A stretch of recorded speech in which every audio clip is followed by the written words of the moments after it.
பிரசங்கி 3ஆம் அதிகாரம். ஒவ்வொன்றிற்கும் ஒவ்வொரு காலமுண்டு. வானத்தின் கீழிருக்கிற ஒவ்வொரு காரியத்துக்கும் ஒவ்வொரு சமயமுண்டு.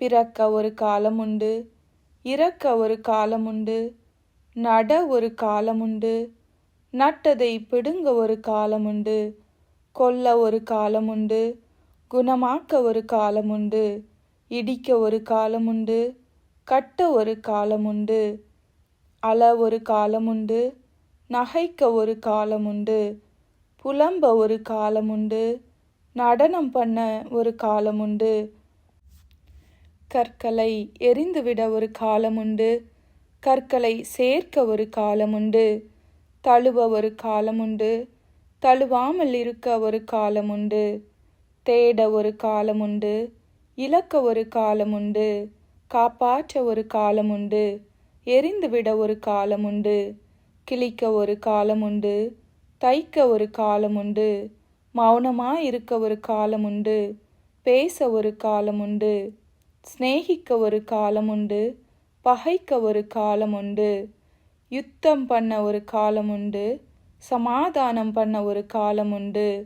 வருத்தப்பட்டு பிரயாசப்படுகிறவனுக்கு அதனால் பலன் என்ன? மனுபுத்திரர் பாடுபடும்படி தேவன் அவர்களுக்கு நியமித்த தொல்லையை கண்டேன். அவர் சகலத்தையும் அதினதின் காலத்திலே நேர்த்தியாக செய்திருக்கிறார். உலகத்தையும் அவர்கள் உள்ளத்திலே வைத்திருக்கிறார். ஆதலால் தேவன் ஆதி முதல் அந்த மட்டும் செய்து வரும் கிரியையை மனுஷன் கண்டுபிடியான். மகிழ்ச்சியாயிருப்பதும் உயிரோடிருக்கையில் நன்மை செய்வதுமேயல்லாமல் வேறொரு நன்மையும் மனுஷனுக்கு இல்லை என்று அறிந்தேன்.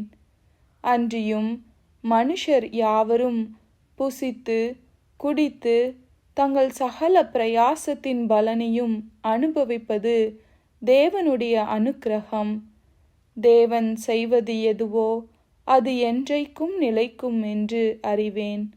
அதினோடே ஒன்றும் கூட்டவும் கூடாது, அதிலிருந்து ஒன்றும் குறைக்கவும் கூடாது.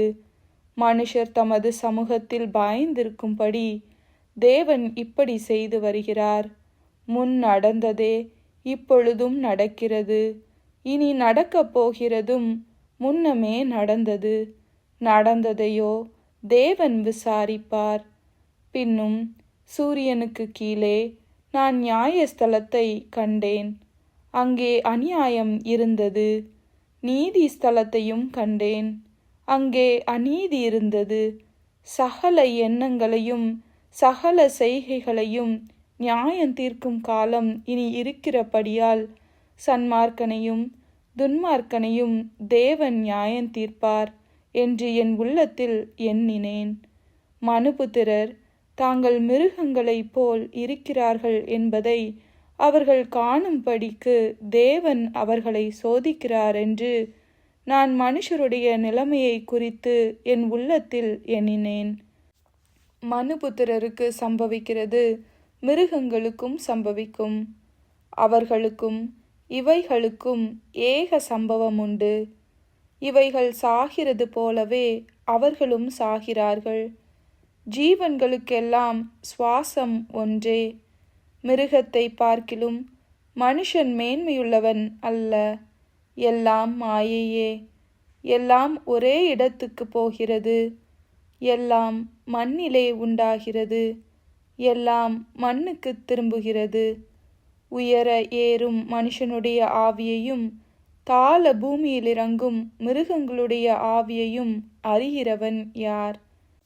இப்படி இருக்கிறபடியால் மனுஷன் தன் செய்கைகளின் மகிழ்ச்சியாயிருக்கும் நன்மையே அல்லாமல் வேறே நன்மை இல்லை என்று கண்டேன். இதுவே அவன் பங்கு. தனக்கு பின்வரும் காரியங்களை காணும்படிக்கு அவனை திரும்பி வர பண்ணுகிறவன் யார்?